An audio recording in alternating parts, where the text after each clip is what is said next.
is equal to 100 centimeters. 1 liter equals to 1000 ml. 1 kilogram is equal to 1000 grams. 1 kilometer equals to 1000 meters. In olden days, we measure things by using hand span and foot span. For example, we can measure the length of a board by using hand span.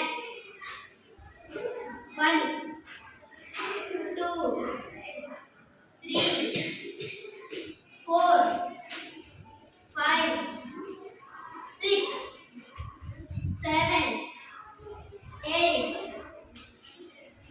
9, 10, 11. 11 hand spans. We can measure the length of a board by using foot span.